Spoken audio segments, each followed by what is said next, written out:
I compare everything to you jumping in the car and having a destination for your life, right? So anytime you jump into a car, there's never a time you're jumping into a car and saying, I'm just going to drive with nowhere to go. You always have a planned destination. Well, guess what? When you wake up in the morning for your business, for your life, whatever you're doing, you should have a plan for the day of where you're trying to go. So, Welcome to The Breakthrough with Stephen Husted, the show that takes you behind the scenes with successful entrepreneurs, real estate investors, and other movers and shakers in the business world. In each episode, we'll sit down with our guests to explore their personal and professional journeys, including the challenges they faced, the breakthrough moments that propelled them to success, and the strategies and the tactics they use to get there. Get inspired by new ideas and strategies and get to know our guests on a deeper level. Join us for candid conversations, powerful insights, and plenty of breakthrough moments. Please help us grow by subscribing and sharing the podcast, and welcome to the show. Hey everybody, welcome to The Breakthrough with Stephen Husted. Today we've got a special guest who's all about shaking things up in real estate and life. Lenny The Boss. You might know him from his powerhouse social media presence or his innovative kids real estate and financial literacy academy. But there's so much more to this guy that meets the eye. Lenny's got a way of breaking down the real estate game that's both inspiring and practical. From his early days of hustling to his current mission to empowering the next generation, he's got stories and insights that will get you thinking. We're talking about everything from why financial literacy isn't just a buzzword to the behind-the-scenes grind that makes it all possible. Oh, and we'll even dive into some real-life running strategies, because who doesn't need a bit of brain boost, right? So stick around, get ready for some real talk with Lenny. Trust me, you don't want to miss this episode. He's got a lot to say. All right, Lenny. boom. You're on. Boom is right. After we found out where we need to have your eyes on the camera for this. Yeah, Yeah, all the time, man. The behind the scenes is always the best. it is. You know, like people don't really realize what it takes to get to the point of delivering something that's good. Like people don't know all the work that goes in. I mean, we're going back and forth. We're over here changing cameras out. We're over here fixing lighting, you know, and these are all the things that no one ever sees. They just see we got Steven here with Lenny the Boss, and it's going to and it's an awesome podcast. Did you think that when you first started your podcast too? You're like, well, yeah, I want to interview people. I want to get to know people, get information, learn.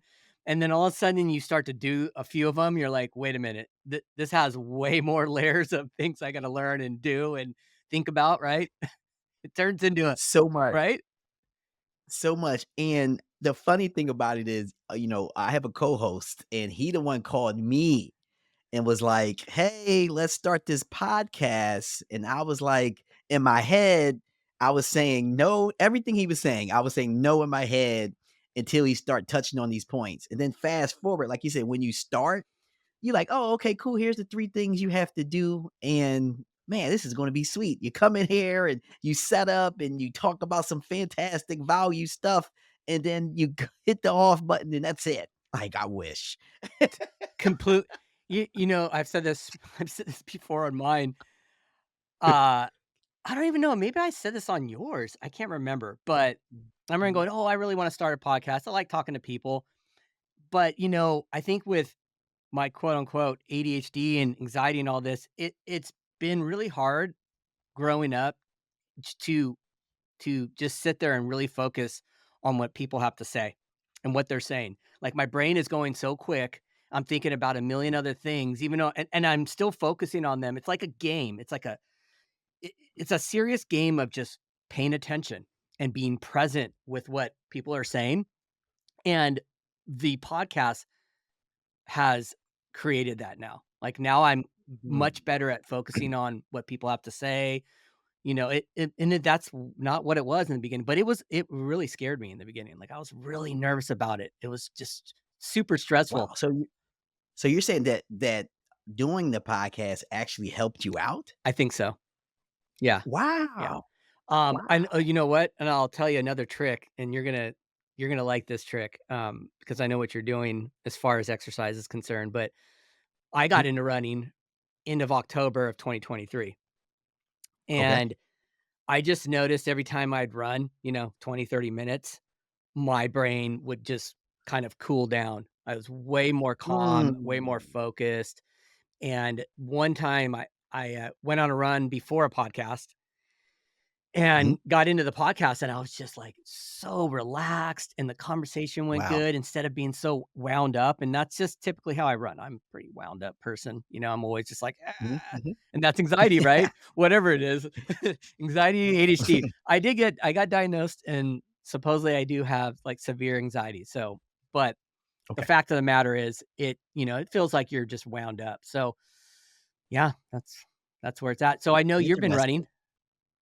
Yeah, but before we jump into it, you have to get that word out, Steven, What? like, the great thing about you're an action taker and you also try things, and obviously, going out running is something that a lot of people can try, and there might be people out there that you can help with just saying, "Hey, this is what I've done, and this is what I've done for me. You should try it."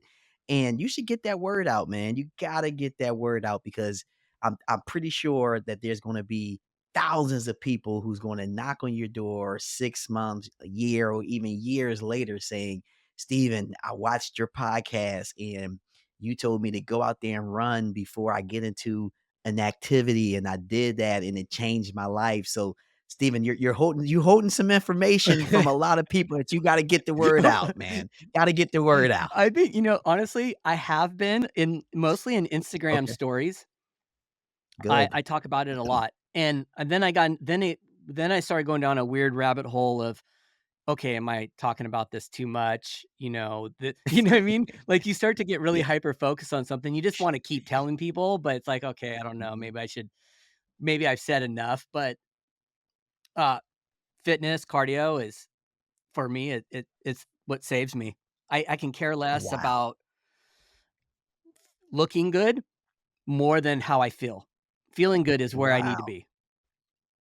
It's Yes. where I need to be. Yes. And if I can get that on a daily basis, like today, I was going to run before our podcast, but Mhm. my body was telling me you needed a day off. Like, because I would probably run and work out every single day, but I had a Yep. pretty big weekend of, I went mountain biking and did a lot there, went on a big run, and then I needed a day off, I need a recovery day, but, I was like, "Oh, Lenny's coming on, I better run in the morning. Ah, man, I'm not running." And then I'm thinking as I'm driving to come here, I'm like, "I bet your Lenny ran, so I gotta ask him." Now, guess what? Today I didn't. Yesterday I did.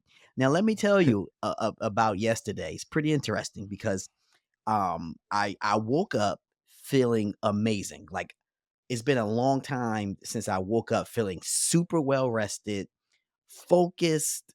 I mean, strength wise, I felt great. So I'm like, I'm about to go out here and beast this run. Like, I'm really looking forward. The day before, I ran 8 miles. Okay. So I'm like, I know I'm going to do 8 miles today, even Mm, more. Like, I just feel it. I got out there. I stretched because, as you get older, man, you got to stretch it out. yeah. So I stretched for about 20 minutes, 25 minutes, feeling great. I mean, no one could have told me that I felt any better. I got out there and I swear, man, I was probably about 7 minutes in my run and was like, "Oh my god, I think I'm only gonna do 2.5 miles today."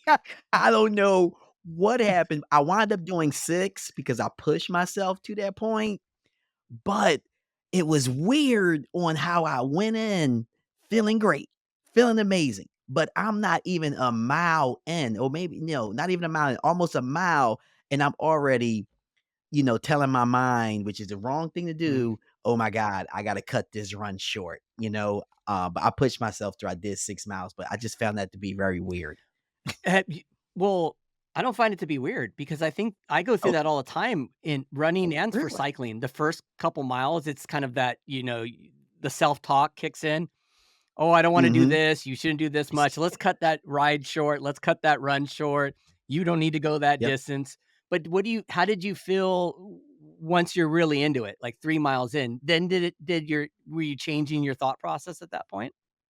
So with my runs, what I like to do is, the running around a track for me is the most boringest thing in the Yeah. world. It just don't do it for me, right? You have to run around the track like 4 times to get a mile or whatever it is, Mhm. right? So what I like to do is I like to have points to points, meaning if I start here and I end up here, I know that that's going to be 3 miles. It's a sense of accomplishment for me, right? So I know that I have to get around, so like it's this place I run around where it's a great scenery for me. Cars, people walking their dogs, their pets. So I get a mixture of just me by myself, my personal thoughts with saying hello to people who walking their dogs or who might be out running or walking, people biking, cars, noise, birds. You just kind of getting the whole nature thing going on. And I know if I run around this whole thing once, that's 3 miles, right? So that always gives me a goal. I sit here and say, "Okay, cool. My goal today is I wanna run 6 miles." Guess what? I have to run around here twice, right? So, getting to your question, I'm a mile in. I'm already saying I'm only gonna run this thing once, right? But I probably got to maybe like 2.5 miles, and that's when I started to push myself and said, "No, I'm not only going to do 3. I'm going to go ahead and knock out at least 6." Right? Because that was the goal to do 6 to 7 miles today. So, like you said, starting was rough. I mean, it was brutal. The doubt, the confidence was low. But then it's something that kicks in around that 2, 3 miles where you like, you know what? I can do another 3 miles or I could do another 2 miles. And that's exactly what happened. Isn't it interesting how you bring that up? But what you just said about your run, don't you go through that in business and everything else? Mm, well, let me tell you a story. So, I'm, I plan my days, right? Because I tell everybody this, I compare everything to you jumping in the car and having a destination for your life, right? So anytime you jump into a car, there's never a time you're jumping into a car and saying, I'm just going to drive with nowhere to go. You always have a planned destination. Well, guess what? When you wake up in the morning for your business, for your life, whatever you're doing, you should have a plan for the day of where you're trying to go. So this happened the other day. You're going to crack up at this. So I had a plan. Once again, one Saturday, I think it was a Saturday. I woke up feeling great and I got a plan. I did something really early with my son. And then I came back. I'm like, all right, son, you got your friends outside. You go do that thing. I'm going to come down to the lab for what you see and start getting cranking. And dude, I was so unmotivated. I'm talking about, I'm like, my God, I can't get through any of these things. Now, I don't do this often, but for whatever reason, my son came back in and said, a lot of his friends were not there. They had like sports and baseball and all these other things. So he was just in the house. And dude, I'm talking about, listen, Steven, I was not getting anything done. I was so not in tune that I said, you know what? This is telling me to shut it down for the Yeah, day and go upstairs with my son. I went upstairs with my son and we wound up just going out for the day. We just said, you know what, son, me and you, mom's away. Let's go and have some fun. What do you have on your mind? And I shut it down. And you sometimes need that. yeah, you do. And I went out, I had a ball. I'm talking about a ball. We went out, we ate, we had a whole bunch of fun, some activities that he wanted to do. And then for whatever reason, when I got back home, I was able to put a couple hours in the lab, I like to call it, and I was productive at that time. So I just needed that time, to shut it down and understand that, shut it down, go do something productive though. I did something productive, which was with my son, okay, Yeah. be providing value in his life. And then I was able to come back and then, accomplish a few of the important things I had needed to accomplish anyway. Yeah, it's hard to do. And I think that that's your brain and your body telling you you need to step away to get back into the Yes. pocket, and create Yep. and work through some of that friction that you're trying to, go through in your business, and sometimes it's always there and we have it all year round. There's something that we're working through. And sometimes we Yeah. just have to step away from it to understand to kind of get through it, Else it's always on our mind.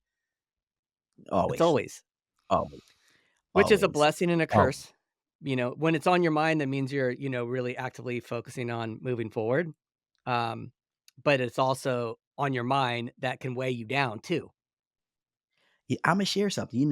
Jim Rohn, I'm a big fan of him, and I listen to all his old stuff, and he always speaks about being present for what you're doing. So, if you're working, be present working, all right? If you're spending time with your significant other, be present there. He even goes as far as say, be present when you eat your food. Like really taste your food. Really eat that chicken or that steak or those veggies and really be there and not anywhere else, right? So what I tend to do or try to do, because it's a struggle, okay, is I'm gonna be brutally honest. When I really want to be present with my son, when I really want to be present with my wife, I have a watch that, is connected to my phone. I take my watch off my wrist. I take my phone, I put it on silent, and I put it in another room, right?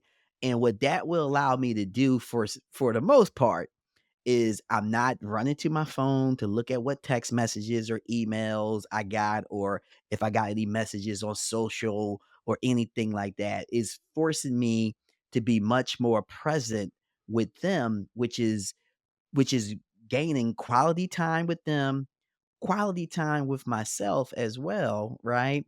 Because I love spending my time with them, especially being present and not head in the phone, looking at messages, talking to them while I'm responding to someone else, you know.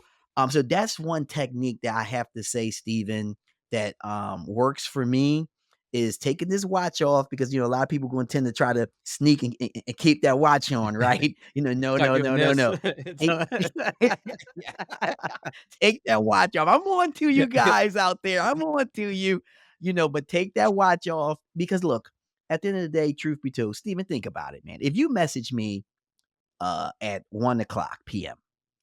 and I didn't message you back until 2:15 p.m., how big of a deal is that really? Not a big deal at all. It's not a big deal at all. We unfortunately live in this microwavable state of everything need to be instant now. So, oh my God, Steven messaging me at 1 o'clock. I must message him at 1:02. I cannot go past that. And we need to slow down. That's not the issue. And I also do something else too with work too, man. That I do time blocking. So I do this 50 and 10 plan. All right. So what this 50 and 10 plan is 50 minutes of work, work, work, work, work, work, work, work, work, and then 10 minutes of not working, get up, stretch my legs, look at social, look at text messages, respond at that time, and then back again for my 50 and 10. And I found that that helps me be productive. So I'm always looking to get things done in a certain time frame. I guess the word I should use is efficient. Helps me with efficiency. I'm getting things done in the time frame. And dude, I use 3x5 cards. Let me show you. Like, I use these guys, 3x5 cards, right? To sit here and write down what I plan to accomplish today. I put time dates by my items. I like to call it a success list. By my success list, I put in times by when I want to complete things. And then, I use a timer. Dude, I use a timer, Steven. When that 50 minutes is up, right? I do, if it's something I'm working on, email, something or whatever, I clean it up and then I get up and put a timer on for 10 minutes. When it's nice outside, I go outside, get some air, I'm texting people. So it might look like I'm on social a lot, but when I'm running this plan, I'm only on social for like 10 to 12 minutes every off the hour, but that's enough time, honestly, to get that. Cause we know Yeah, we it's need a that, dopamine hit. what do you call it? that dopamine hit. So go get your dopamine hit for 10 minutes and then come back and make a fortune for Do you yourself, feel you like know? it's turned into, like, a little bit of a game because you're on a timer? You know what? It's fun. It's enjoyable. And also what it does is, you're right, it is a game because it allows me to say, "You know what? Can I get this done in 45 minutes? Can I get this done in 30 minutes?" So now I figured out, wow, I'm now getting more done doing that than, just letting my day just be and I take breaks whenever. Now I still throw in a lunch break, of course. I still throw in a little longer breaks as well, but I put everything on my success list. So, for example, being on your platform today was on my success list. Right? I blocked that time, to sit here and ensure that I had the time. I had a referral meeting that I go to on Tuesdays, which is with a group of other entrepreneurs, and we talk about our business and how we can help each other out. So that was on my list to do. That was at 9 to 10 o'clock this morning, AM. I met with them. So everything is on there, man. But I did find myself getting more items done due to the fact that I'm putting myself under this 50-minute kind of scrutiny. What do you do when it's a big project and it's gonna require more time? Do you just keep, like, logging it back on? Carry on, Is it something that's, like, carry on. ongoing? You're like, "Okay, I worked through phase 1 of whatever that is, and then tomorrow could be a little bit more on the other thing." Because some of these projects that some things that we're work through take a long time as well. Hey, I got a project that I'm working on right now. Actually, I'm gonna once we log off of Hmm. this, I'm jumping right into that. And I'm estimating it's gonna take probably a total of 8 hours to complete. Right now, I'm not going to complete it all today. That's 8 hours if I run into zero problems, right? But I'm going to, probably work at least 4 hours of it today. It's going to be consecutive. So I'm going to work my 50 minutes, stop, take a break, go talk to the wife, see what she's up to, get some huggies and some kissies, and then come back, right, jump right back into where I left off. You know what I mean? Until I got a budget of 4 hours I want to complete today. Until I complete those 4 hours, I'm hoping I get through it with no problems. But we'll see. But that's my goal. So, but yeah, I just jump right back into where I left off. How many days are you working? Do do you set I mean, dude, do you work every day? Like, are you the type that's doing something every day? I'll do something every day. So, one of my mentors told me, do something on your business every day, even if it's 5 minutes or 20 hours. He said, it's a momentum thing. Correct. You don't want to lose the momentum. So, doing something on your business can be anything. It can be, checking your daily sales. It can be, hey, I got 10 emails I need to respond to. Respond to these 10 emails. And that's what I mean by anything. So, of course, there's no such thing as balance, or I try to define it. I should sit there and say, to me, it's just planning. You know what I mean? It's like, hey, all right. So my wife and I, we share a calendar. And thank God, because if we was not sharing a calendar, I would not be married, because she would have divorced me a long time ago, because I would just forget any and everything. All Yeah. right. So shout out to whoever created the shared calendar. I love you. Okay. So so so we got this shared calendar. So she put things on the calendar when something comes up. I put things on the calendar. So we are now always know what's going on. And then, when we meet up, at night or during the day, we talk about, some of the items that we put on the calendar. So, and that's what you plan for. So when I wake up, and I'm writing out my success list, I'm looking at the calendar, seeing what's going on, and I'm planning accordingly. So I know what's going on this weekend, right? And I know you got goals, right? So I know when I want things done by.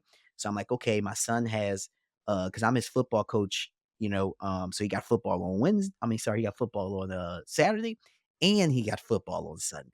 So I know that those times, and I got church, and so those times I know that I'm not going to be doing, work per se.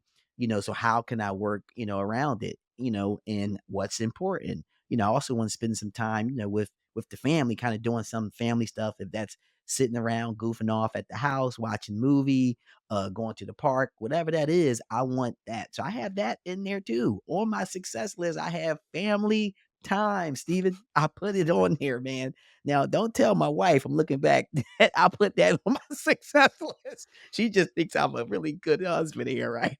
But I put it on here, That's good. and I'm like, all right, cool. You know what? This is the time I'm spending with my family, and I'm dedicating that time, to them. And then there's times I'm like, hey, I got a project I'm working on. If y'all need me right now is the time. Ask me what's up, what's going on, who need help with homework, like what's up. Because when I get locked down in that lab downstairs, I really don't need anybody interrupting me, asking me where the remote control is. Right. You understand? I'm getting into my zone. What are you working on right now? What's the So, biggest thing man, what's the I biggest have thing on your mind right now? the biggest thing on my mind is I have this kids real estate and financial literacy academy that I have. And I'm working at, it's been a really blessing. And I'll tell you a little more about it after I answer your question. So what I'm working on right now is I'm putting together an online program. So I'm gonna call it the digital library. And what's going to happen is going to have all the modules in there, all the lesson plans in there, for individuals all across the world, all across the United States to be able to subscribe, log in, and learn everything when it comes to the kids' real estate and financial literacy, right? If you don't mind, can I Yeah. give you a little idea what it's Yeah. about? Go for it. So the the name I love, Kids Real Estate and Financial Literacy Academy. However, we're so much bigger than that. All right. We cover four pillars. Okay. And the first pillar is mindset and confidence building. All right, which is super important. Steven, you already know there's nothing that we can do without having the right mindset and building our self confidence. Because I let I call them young future leaders. We focus on kids between fourth and 12th through 12th grade. These young future leaders, I like to call them, you know, they have to have a way to say, "Hey, I can't rely on anyone else to help me build my confidence. What do I need to do to build my own?" And that's what we're teaching, okay? As well as having that right mindset because you have to sit here and have the right mindset. I call it a foundation. Your foundation must be strong, because if you have a strong foundation, that means you can build. With a weak foundation, you can build too, but it's just a matter of time that that building is going to fall because your foundation is weak. But if your foundation is strong, your building will always be strong. So totally believe in that. The second pillar is entrepreneurship. We teach the difference between a product business and a service business. We also teach how to leverage other people's time. So one of the questions I always ask the kids is there a way to have more than 24 hours in one day? Right. And everybody looks at me like I'm crazy. Well, the way is you leverage other people's time. And that's the way that you have more than 24 hours in one day. And we also do a lot of role playing. Okay. And they love it. I'm talking about love it. I provide scripts. Some kids are owners, some kids are employees, some kids are customers. And we run through these scripts and they love it. I love it. And at the end, I just ask insightful questions, right? Because there's no right or wrong. So I ask questions like, okay, employee, you went out, you mowed this customer lawn, the customer gave you $100. You had to take the $100 back to the owner, give the $100 to the owner, and then the owner gave you $25 for your pay. How do you feel? Man, and I vividly remember this one future leader jump up and say, I feel robbed, right? You know, and it's funny. And we just go through all the basically real world things because truth be told is there's no right or wrong. If you want to be an employee, then hey, that's what you want to be. Go out, be the best employee you can. If you want to go out and be an owner, entrepreneur, then go out and do that. I just want to open these kids up, their minds to say, this is how the real world works. And now you have the choice in the real world now that you were educated on how it works. So that's my goal there. The third pillar, which is a really cool pillar, is something that the country suffers from, which is credit. Okay. We teach credit. We teach what credit is. We teach how to properly use credit. We teach the difference between assets and liabilities. We teach the difference between good debt and bad debt. Okay. I'm a real Smart. estate investor. So, Smart. so, Yes, so, I have to teach them how to leverage the credit as absolutely. well. So that's a whole pillar. They love it, right? Assets versus liabilities. We have like characters that we go through with them. Super cool. They love that too. Then the fourth pillar is obviously the real estate investing. All right. Now, one of the things I key on is when we going through analyzing deals, I do not analyze a deal under $500,000. And the reason why is because I want to normalize big numbers with these young future leaders. Is important. It's important to understand that it doesn't matter if the asset is 700,000 or 1.2. What matters is that you underwrote the deal. You're going to sit here and cash flow on the number you want to cash flow on. Your cash and cash is going to be great, right? You project some equity coming on. That's even though it's a bonus, but you kind of project the upbringing of the neighborhood, right? And your credit's good because I already taught you how to make sure your credit's straight. So you can either go borrow the money traditionally through the bank, or you can bring it to people who, private money, and they're more than willing to invest as well, as long as they can see a return that's suitable for them. And I want, the kids to know that that's the reason why I analyze deals over 500 grand. And then another thing we do is we teach the kids how to write the acronym SMART goals. We teach them how to write them the right way because we know that there's only one way to live a design life, and that's to have goals. You can have a great life, you can make a lot of money, but it might not be designed. Sometimes the wind just blow you in In the the right different area, right? directions. Sometimes that's the key word I'm saying here. Please focus on this. Sometimes, all right? Not everyone. But if you want to live a designed life, then you must have goals. So I teach them how to write them the right way. And we also create a vision board Oh, cool. in class. That's Yeah, cool. yeah, 'cause gotta show them the Yeah, vision. Gotta show that's them the good. vision, and truthfully, as you know, when you were 18, the vision you had for your life totally changed when you turned 25. Completely. And then when you were 25 to 30, that vision changed. When you were 35, that vision changed. So what I key on is, okay, how can I create this vision board and make it a habit in your life? At fourth, fifth, sixth, and seventh grade, eighth grade, I'm not too concerned what's on your vision board. I'm more concerned on you understand the importance of having one, how to use it, okay, and why you're using it, and the things to do with it, and create that habit in your life. That's my goal. Create the habit because look, you in eighth grade, by the time you are a senior, your goals and everything is going to change, right? Yeah, So, how do they take to so the vision board? Like, what are their what kind of questions do they bring up about a vision board? And what are they putting dude, on their vision boards? Like that I'd be man, curious about that. listen, the vision board session is so cool because I provide the actual blank board, a really big board, and then we bring in all different types of magazines. I bring in markers, right? And I tell everybody, everybody vision board should be different. There's no one vision board should look the same. Yeah, Right? absolutely. I see. So people are drawing things on their vision board. People are cutting out things, and I said the only thing I want you to do is label it and be able to explain it, right? And make sure that is very specific as possible. And in class, I give them some best practices to do so they can have some direction.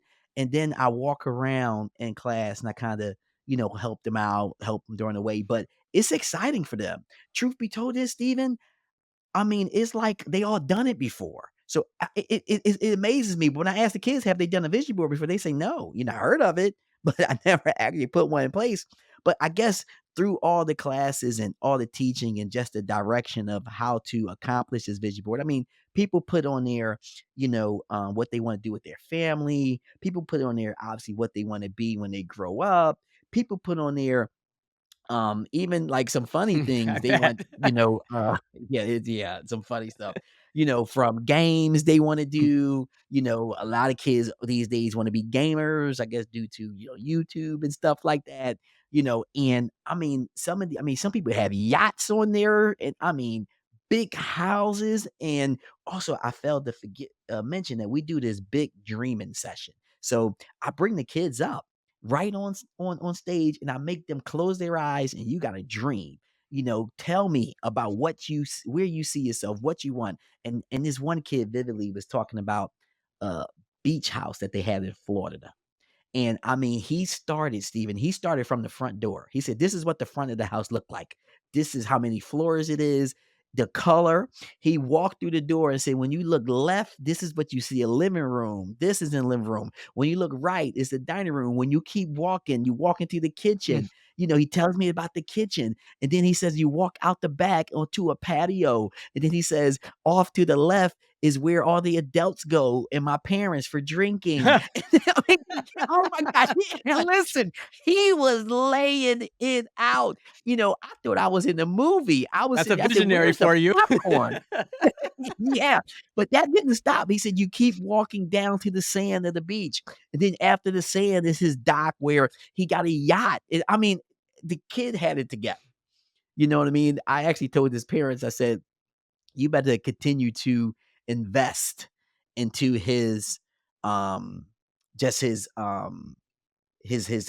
upbringing of not all the way sports, but just his mind, just because he have something that he's a very this kid I'm talking about, he was extremely clear Mm, on mm. everything in class. Like it was like crystal. And anyone who has clarity, they're going to be the easiest ones to achieve anything that they want to do in Right. life when Well, you he's a got visionary, clarity, man. sounds like to me, Yeah. right? Yes. Yeah, Yeah. usually the Yeah. visionaries are they'll see that they'll see the future, and it's now they just revert they revert backwards and move towards it. They figure out how to get Yes. to that goal or whatever they're looking for. Yeah, it's Yep. very interesting. Yep. That's really cool. Super cool. That's pretty awesome. I think that's a great thing, and it's great for I try to pull things on my daughter, she's not having it yet on all kinds of things. "Hey, you made some money? Why don't we put it a little bit into some Apple stock?" She's like, "Why? That's what my mom does." "Why do That's I gotta do funny. that?" I'm like, "Oh, I hope our conversations and everything she hears me going through on a day to day, hopefully that sinks in at some point down the road and she goes, 'Oh, and now I know what my dad was doing.'"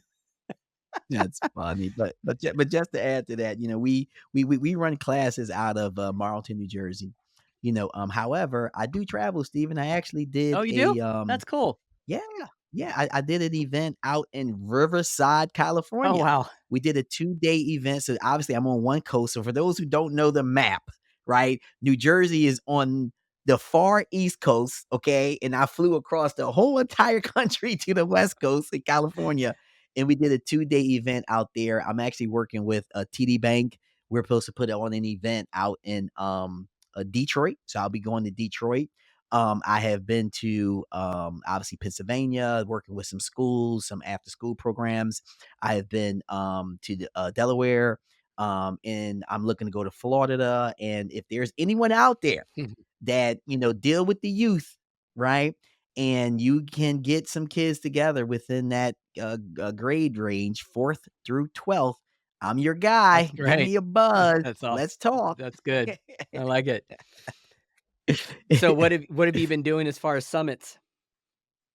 Summits, man. So You've been going to a lot of places more recently.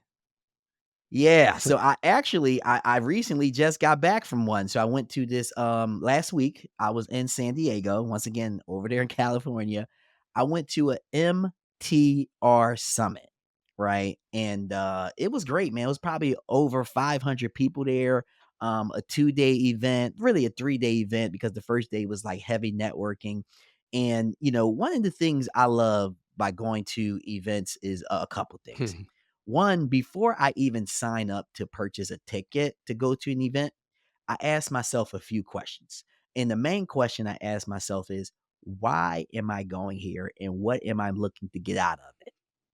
And if I can answer those questions, then my credit card comes out and I buy the ticket, I buy the airplane ticket, a hotel room, whatever is needed, right? And I always have then I write down one other thing. I sit here and say, when I leave this event and I come back home, what will make this event successful for me? So that is what drives me when I'm at the event, and that gives me a reason to accomplish everything I'm looking to accomplish. And what I like to accomplish when I go to events is one, I'm a huge networking guy. So I like to sit here and meet so many different people from so many different walks of life. That all kind of in my case, that event was a real estate space event. So now I get to hear what other people are doing and I get to make friends. I get to sit here. I mean, some of my best friends have came out of these meetups that I went everywhere across the United States to attend. We vacation together with family. We bounce business ideas off of one another. I invested in one of my friends' business idea, that he had with this big ranch that he's doing just right outside of San Diego, and it's just been just a wonderful ride. And I love just meeting people. I'm gonna tell you another You're definitely a people person. I know thing. that about Okay. you. Well, hey, that's an Angels all attribute that God gave me. So I had to take advantage yeah, I of it, know. right? I know. I know. But I tell people, man, I tell people this one story. It was this one time, actually the first time I ever been to LA. I went to an event. It was a 3-day event. It was like over 700 people there. It cost me almost maybe $4,000, in between 35 and $4,000, from a ticket to, airfare to the room, everything, eating and all. So that $4,000 investment to date done made me well over 250 grand. Due to the connections I have made, due to me making a connection with somebody and they telling me to invest in a certain area with properties, due to actually I met a guy there that lives only 2 hours away. So I'm out all the way in LA, right? Met a guy there that lived 2 hours away from me on the East Coast, wound up making over $50,000 with him.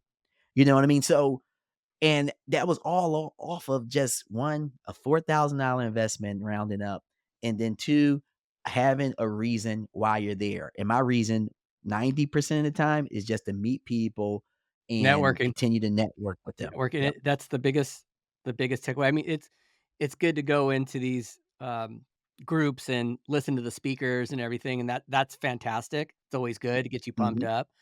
But it's like the minute you leave the room, and it could be anywhere, you could be going to the bathroom, you could be meeting somebody, and then see 'em out at Yep. lunch or in the hallway or walking down the street, and a year goes down the road, and now you're, doing a real estate deal together, or, there's something coming up, or they're a wholesaler, or there's an opportunity and you can buy a it's a big deal. And I don't think a lot of Big deal. people know that until they go there and they go through what you've gone through, and then they realize, "Okay, these are more than just going to hear speakers." But Steven, once again, you got to remove the microwave thing, Yeah. right? Because everybody's always looking for ROI tomorrow. Oh, okay, cool. I'm at this event today. What happens tomorrow? Yeah. Well, these things for me panned it out a year or two later. Yeah, You know definitely. what I mean? Definitely. And but they never would have panned it out if I never would have went. So you gotta understand that you don't know, um, everything that the future holds. You just gotta sit here and be, stubborn with, your goal, but flexible with the way that you go about achieving it. You know what I mean? And one of the things for me is just meeting people, networking with them, putting them in. Some of them become my really good friends. Some of them become my just only event seeing friends. Some of them become, just sending business messages to one another. Some of them becomes, inspiration to each other. So you put them in all different types of categories and you hear a whole bunch of different things that people are doing as well, because sometimes you think that you know it all. Oh yeah, I'm a beast. I'm the Ooh, authority in this space. I'm this, I'm that. But guess what? There's some people out there that's doing some cool stuff. And the only way you're going to know is by talking to people. right. That's it. And a lot of these people that go to these summits or like the Bigger Pockets conferences, some of them are not even on social media. I mean, some of them are very low key. And then you get to hear some stuff like just sitting at lunch. You know, I Yep. met a lady at the Bigger Pockets conference in San Diego, and oh my god, actually, Hmm. it's craziest story. Just everything she was doing, and she was probably mid-60s, I would say, been Hmm. investing for 30 years. And it was just a very organic conversation, but, you know, she just was just layering this and just giving all this really cool advice of how she, like, you know, took all those mistakes and learned from them and made better systems and just all these little nuggets. And it was just, you Hmm. know, 30 minutes at lunch. That's it. 30 minutes, Wow. you know? Wow. Super cool. And that's it. I just wish people really understood the value behind that. A lot of people, for whatever reason, they don't see the value in networking, and I maybe because I have seen the fruits of it I think that's and part of it. and That's part you of it. know, and also, I guess it don't hurt that I'm a people person, like, so I guess that helps as Yeah. well. I gotta throw that out there, Yeah. right? Like, I You get got good it, you vibes. know what I mean? Good I vibes. get it, like, I get it, I'm a people's person, but listen, I just saw a lady in San Diego when I was at this event, and, I don't know what made me stop her, but I stopped her, I spoke to her, and we talking, and I don't know, the conversation led to her telling me that she was, what you call it, introvert, Yeah. right? And I'm just then at that point, I pulled her to the side and I just, God just gave me, the gift, the words to say. And I, gave her some things just to do to get over it, right? As in while you're there to accomplish what you need to accomplish. She hunted me down the next day, and remember, there's over 500 people here, hunted me down. Hey, hey, hey, I've been looking for you. I'm like, hey, what's up? What's going on? And she said, everything you have said, to me, I've been doing, it's been working great. She said, I am so much in debt with you. What can I do for you? And I just looked at her. I was like, I'm gonna be honest, the best thing you can do is, take my advice, right? And continue on with it. And maybe you and I can do a deal in the future. Yeah, yeah, That's what I do. I did. That's it. I yeah, said, I don't know. I said, I don't look for anything in return for anything I do. I said, but I'm pretty sure that maybe one day, I don't know, you might be the administrator of a college and my son's trying to get in there. And voila, boom, bada bang, you help out there. Who knows? But I said, as of right now, I'm not looking for anything but you to be your best, yeah, and she just was like, so thank you. Here's my number. She's old school. She wrote it down on a piece of paper. Here's my number. She said, whatever you need, if I can do it, I'll help out. I said, great. This is more than enough for me. Thank yeah, you. or she pays it forward too. You know, I've had Yeah. conversations Yeah. with people recently that are getting into real estate and wanna invest, and a lot of them that I talk with, and I go, "You know, it's not just about investing in real estate. There's mindset, it's this whole it's a full circle of things that you kinda have to hit on to be successful, not only as a real estate investor, but also just a life investor." You know, you really gotta put a lot of different things in, and they go, "I don't know how I'm gonna pay you back." I'm like, "Pay it back to somebody else that needs it." That you see Yep. somebody coming that is leaning into you and what you've put out to them, give that energy back to them and let them do it too, you know, pass it around. So I think that it's a big part of That's it, it. and you get a lot of that at the conferences too. I met a lady in New Yeah. York that was first conference, never bought any investment properties. She's gonna go back and Hmm. buy, and she's like, "I'm so like," and she was so excited. It was great, you know what I mean? It's And awesome. and it was just a 20-minute conversation, and yeah, it feels good because then I'm wondering, oh, I can't wait to go back to see where she is. You know, if we run into each other. Sometimes it's Yep. they're big conferences, so And I tell people the same thing. I say, yeah. hey, listen, you better treat people well. I said, because everybody started with zero. Yes, absolutely. And then I say you're seeing a lot of people who now got 10 properties, 15 properties, 100 properties or doors, whatever you wanna call it. I said, "But there was one time that they were you." Right? I said, so, and these individuals, they got no doors today. 5 years later, they're gonna be on stage. Yes. They're gonna be some of these people gonna be on stage. We're gonna be coming to the conference saying, "Oh my God, I remember when he," and they also gonna remember you for the taking the time out of your day to invest, into them on some of the things that they couldn't see or didn't know about at that time in their journey. And, I had one person shout me out on stage, man. He was like, "Hey, man, I want to shout out Lenny the Boss because he gave me some advice last year." Boom, boom, boom, boom, boom. And I'm eating, I'm eating in the back, running my mouth when I'm not supposed to be talking. Right? You're supposed to be listening. What's going on? And I'm eating, talking. I hear my name, and I look up, and I'm like, now everybody's kind of like looking at me. I'm trying to like swallow what I'm eating. You know what I mean? Put my hand up like I'm, yeah, yeah, thanks. I was like, oh man, I really should have been sitting in the seat, paying attention, not running my mouth. So what are you doing right now as far as investing? Like, what have you been focusing on? Yeah, so right now, man, a couple of things. One, I have invested with a friend of mine. He had a really nice, interesting project that he's working on, and he was looking for some passive investors. And I really like what he's doing. Like him as a person. We talk all the time. Like to do a lot of the same things.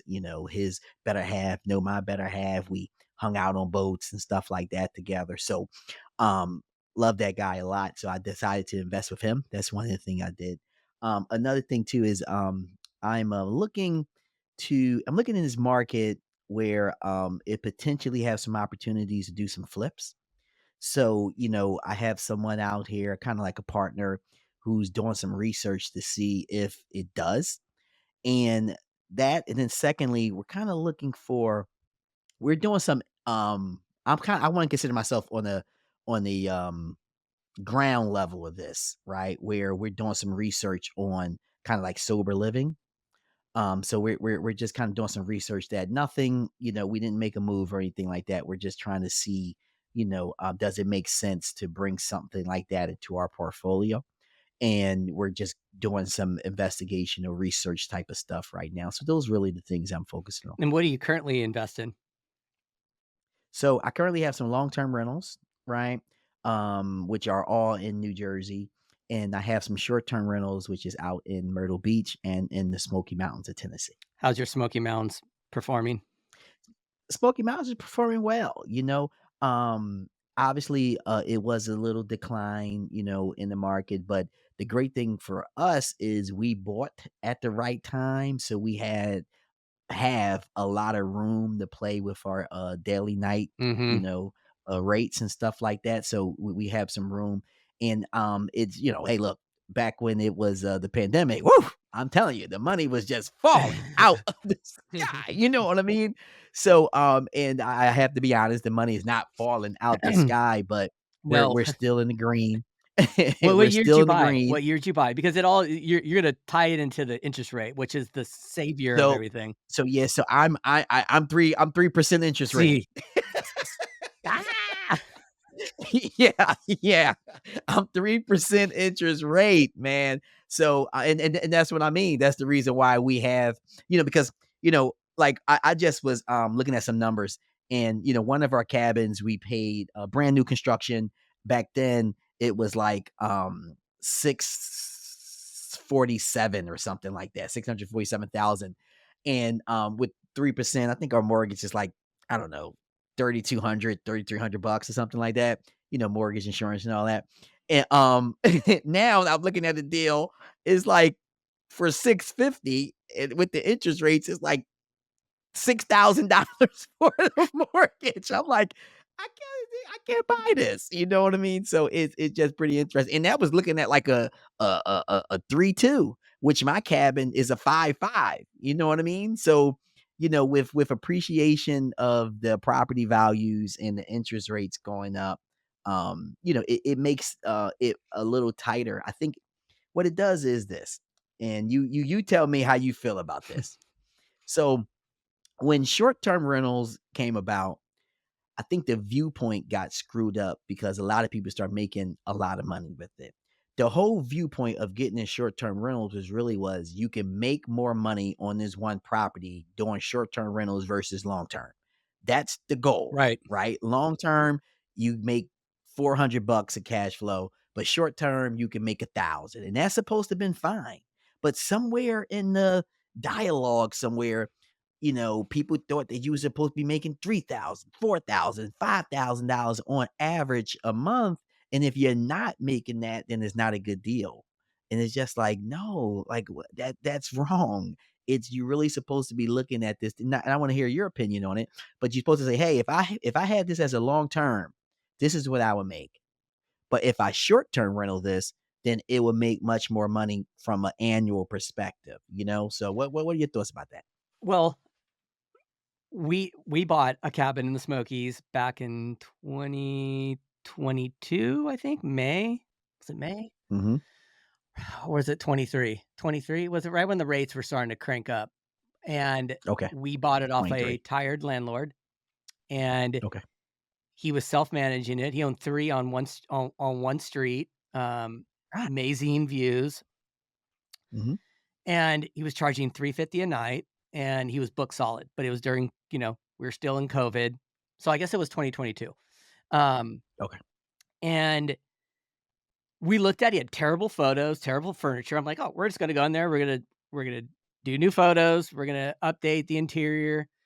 We're gonna crank this out, better copy, better management, and we're gonna double." And we did in the beginning, but I knew the whole COVID scenario, I think that was gonna slow down.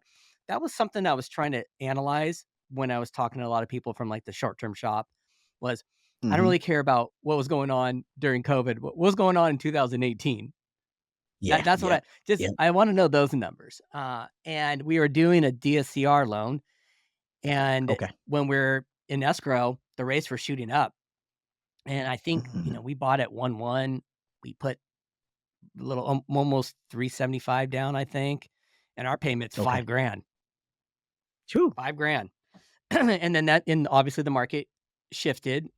I would say February, March, no, March and April, we brought our own cash to the table every Mhm. month so far, about $1,000 Yeah, per, yeah, me and my business partner. But, you okay. know, it is what it is.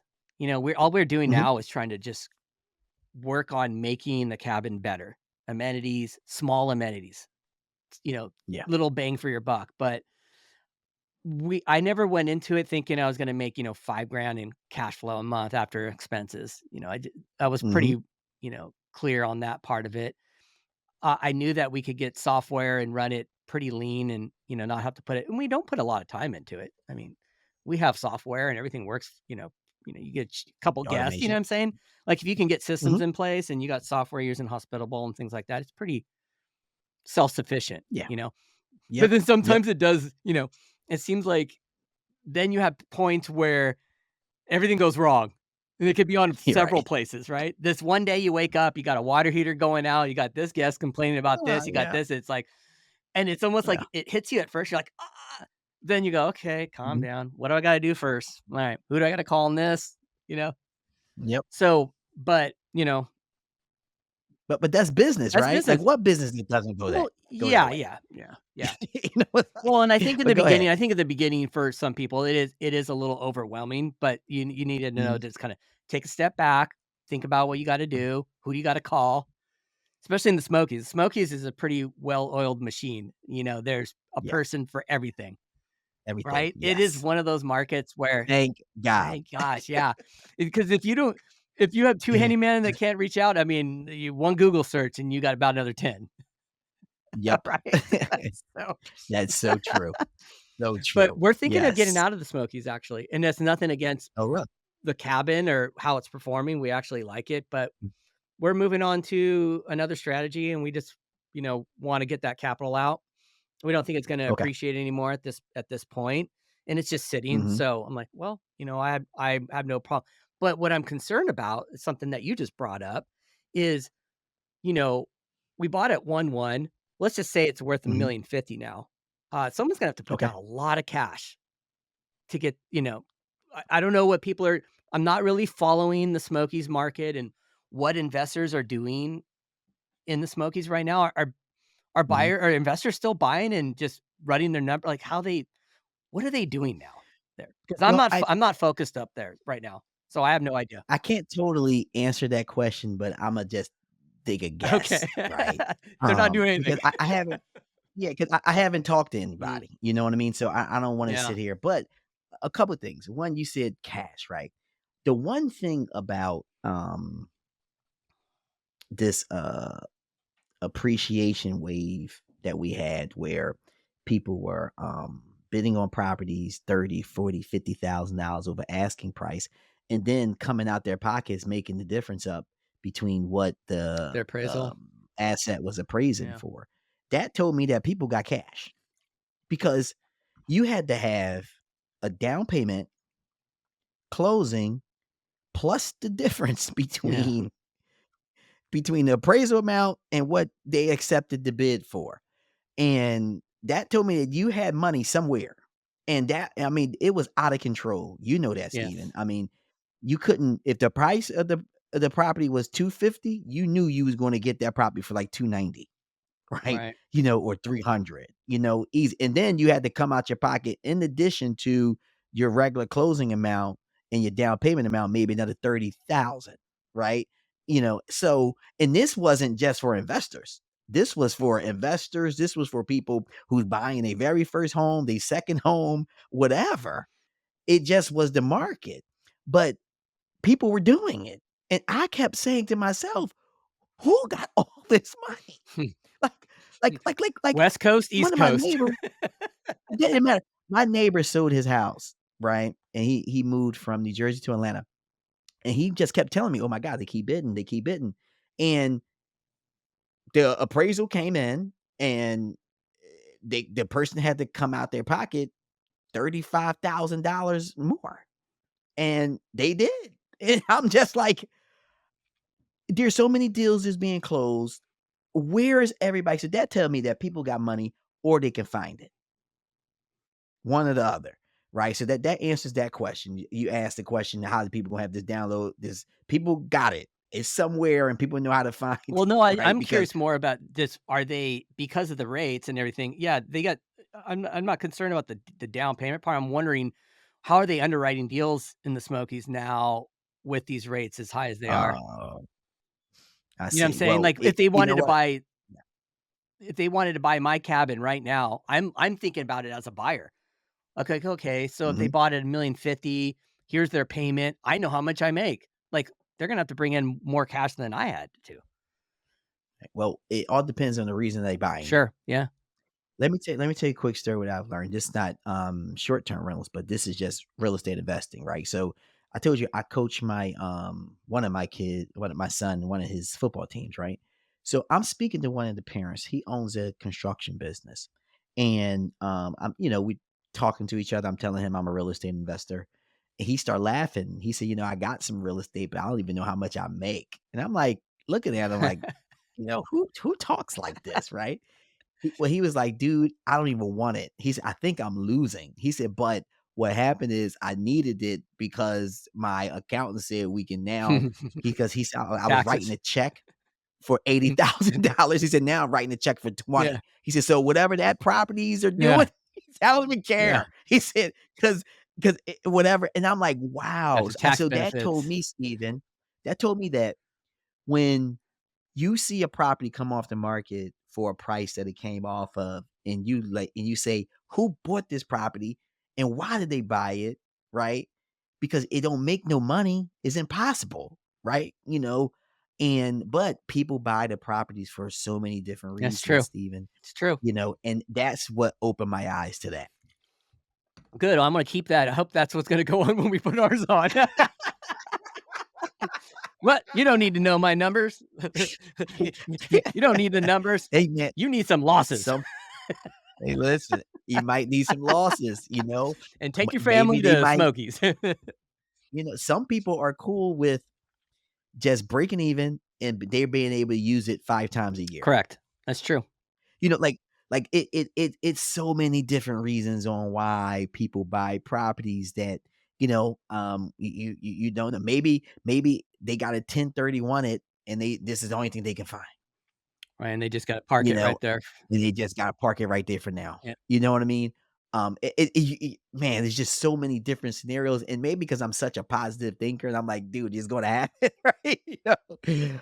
And one of the reasons somebody's going to come out because people are still buying houses. I see people who are realtors out in the Smokies saying, "I just closed another deal. This deal under contract." So I'm like, "Hey, man, people are still buying." yeah, that's So good. that's me something. What do you see yourself doing then? Like, what big goal do you have in the next year or so? Like, what's in the horizon that you still haven't got to, but it's been on your mind? Dude, honestly speaking, man, I just got this kids real estate and financial literacy academy that I want to build. And for 2024, just to date this time, is a year for planting seeds. So, I have been out everywhere locally. Obviously, I go to a lot of events all across the country, sometimes in outside the country as well, and all I'm doing really is planting a lot of seeds right now to get the brand out there, so we can sit here and grow this academy. Because look, where I come from, financial literacy was something that maybe one out of, and this is no joke, maybe one out of 100,000 people knew, right? And I want to change that. I want to sit here and get into areas where, the financial literacy is not something that's taught. And I want to make sure we bring that because I didn't have that. My mother, she was a single parent, she had 10 kids. I was a 10th kid. And she gave me and my other brothers and sisters all the attributes we needed outside of financial literacy because that's just a piece she didn't have. But she gave us everything else we needed to go out and find that piece for ourselves. And I want to be the individual that bring that into those communities where it's not so profound and make it a profound thing. So these individuals can now grow up when they turn 18. They know how to use credit, what credit is, not to use, not to spend so much of their money on bad debt type of things, and knowing the difference between what's an asset and a liability, understanding how to budget, how to save to invest, because it's important to say it just like that, Hmm, save to invest, right? definitely. To teach them that money is a tool, okay? And that's exactly what it is. It's nothing but a tool to generate more money. And these are the things that just wasn't taught to me. And I wish that they were at a young age because honestly speaking, Stephen, I probably wouldn't be sitting here on this podcast with you right now. And I'd probably be on a yacht somewhere, saying, "Hey, we're going over to Japan to have lunch." Okay. So and it's a joke, but it's a serious joke. And I just want people to be much more informed, and I want people to start their journey much more sooner, and I want financial literacy to be a piece that is being taught early rather than you going out trying to research it and find it out later after you done dig yourself a 5-foot hole and that you have to climb out of, which is very challenging. So that's where a lot of my eggs is in that basket of building the brand. That's great. Well, I wish you the best on that. I think it's really cool. Definitely cool. Thank you. Where Thank can you. the audience find you? Cool, man. Hey, listen, obviously you can go to Kids Real Estate Academy.com/enroll. Once again, it's kidsrealestateacademy.com/enroll. You might want to opt in there because we got so much information going out there. Or if you want to follow me, you can follow me on Facebook or IG. For Facebook, you can follow me at LennyTheBoss.com/Facebook or LennyTheBoss.com/IG. And that's spelled LennyTheBoss.com/Facebook or IG. Boom. Boom. I think well, I appreciate you jumping on. It was funny that I was talking to Angel. She's like, "Well, who are your guests?" I'm like, "You know what? I've been seeing Lenny's. post recently on Instagram, and I knew what you were doing with this academy, and so I said, Mhm. reach out to Lenny, get him on the podcast. I love it, man. Hey, listen, Steven, I really appreciate you doing this. I don't take anything lightly. I'm super grateful for being on your platform. Hopefully, I provided your audience with some value. And once again, thank you for having All me. right, buddy. You have a great day. Talk to you soon. All right, you too. Boom. Thank you for tuning into our show, where we hope you found inspiration and gained valuable insights. If you enjoyed this conversation and want to stay updated on our latest episodes, be sure to subscribe to our podcast and share it with others who might benefit from it. We appreciate your support and look forward to bringing you more candid conversations and breakthrough moments in the future. Until next time, take care and keep exploring new ideas and strategies.